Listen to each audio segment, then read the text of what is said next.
Hello, everyone, and welcome to another episode of our podcast, Plants, Flowers, Oils, and Whimsy. I'm your host, Carrie Scharf, and today we are talking all about the healing properties of plants, essential oils, and how we can use them for self-care when we're feeling under the weather. We'll be diving into the benefits of individual herbs and oils, essential oil blends for common ailments, delicious tea concoctions, and DIY recipes to help you alleviate those pesky cold and flu symptoms, all from the comfort of your home. Our first topic covers various herbs and essential oils and their healing properties. Cinnamon. Cinnamon is antiviral, antibacterial, and antifungal. Use it for digestive discomfort. It contains antioxidants with anti-inflammatory effects and helps reduce blood pressure. Eucalyptus. Eucalyptus is decongestant, antibacterial, and antiviral. It is useful for pain and itching, chickenpox, cold sores, shingles, and arthritic pain. Ginger. Ginger helps rigidity in the body, such as arthritis or muscle stiffness and tension. Use it for the digestive system and colds. Lavender. Lavender is antibacterial, sedative, insect repellent, soothing, and calming. Use it to help nervous tension and mild anxiety. Lemon. Lemon is antimicrobial, antiseptic, astringent, and tonic. Lemon helps defend against infection, oily skin, digestive system, and stimulates focus. Lemongrass. Lemongrass is antimicrobial, antiseptic, astringent, bactericidal, deodorant, nervine, and tonic. It tightens and tones skin and connective tissue. It is useful for soothing headaches. It is uplifting and energizing and good for concentration. Peppermint. Peppermint is useful as a stomach digestive remedy. It is antispasmodic and a stimulant. It clears the head. It helps with travel sickness, sinus congestion, and clear thinking. Rosemary. Rosemary helps the nervous system. It is a brain stimulant as it heightens sensory perceptions and memory. Rosemary is great for hair care and regrowth, muscular aches and pains, constipation, and headaches. Tea tree. Tea tree is antimicrobial, antiviral, antifungal, antibacterial, and an energizing stimulant. Use tea tree on cold sores, insect bites, in steam inhalations, acne, and shingles. Do not use it on very sensitive skin. Moving on to essential oil blends.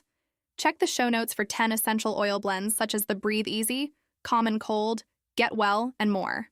These blends can help alleviate symptoms of common ailments and create a sense of calm, aiding in healing and recovery. To make a spray, add 24 drops of essential oils to a 2-Oz spray.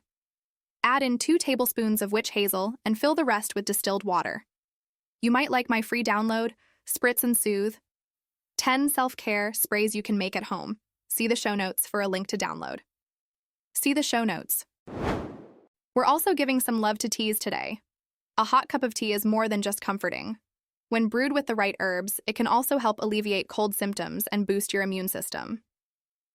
Here are some great teas for when you are sick. Blueberry tea. Blueberries are high in antioxidants and vitamin C and can help reduce inflammation. Chamomile tea. Scientific studies indicate that inhaling steam with chamomile can help cold symptoms. Ginger tea.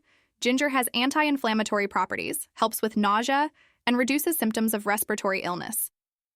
Hibiscus tea. Hibiscus is great for cold symptoms and has a ton of vitamin C and iron.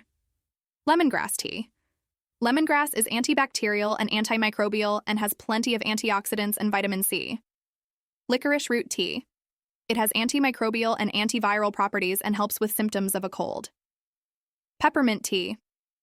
Peppermint tea can soothe your throat and promote rest and relaxation. It has antiviral properties which can help with pain, inflammation, and congestion. Tea with lemon and honey. Lemon juice has lots of vitamin C. According to Harvard Health, honey has antimicrobial properties and appears to improve cold symptoms. Let's talk DIY recipes next. To make a basic chest rub, add 1 tablespoon each of beeswax, coconut oil, and your favorite carrier oil to a double boiler. When it's melted, take it off the heat and add 12 to 24 drops of essential oils. Then pour it into a container and cool. A bath is another good idea when you have a cold. Try taking a bath in sea salt, Epsom salts, and/or mineral salts with essential oils of clove, eucalyptus, and peppermint. Or try a mustard bath with baking soda, salts, mustard powder, and essential oils of peppermint, rosemary, thyme, and eucalyptus. Or try a ginger bath with 2 cups Epsom salts, 1 cup baking soda, and 3 tablespoons ginger powder.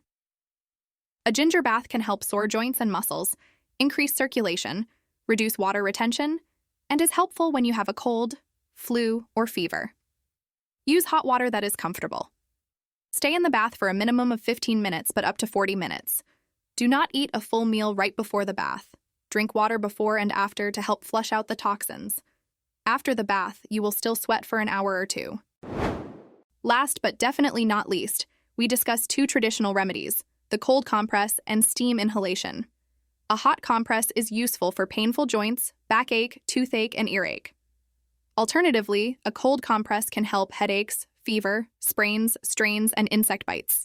Sometimes you need to alternate hot and cold compresses.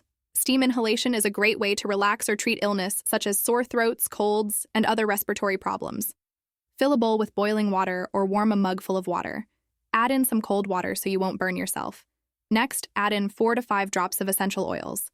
Then, bend over the bowl, cover your head with a towel, and breathe in deeply for a few minutes, keeping your eyes closed. And that's it for today's episode of Plants, Flowers, Oils, and Whimsy, folks. If you enjoyed today's chat and want to explore more about essential oils and natural remedies, be sure to check the show notes for any links or articles mentioned in today's episode. If you have any questions or want to share your own tips and experiences, don't hesitate to send me a message. Thank you for tuning in. This is Carrie Scharf, signing off. Until next time.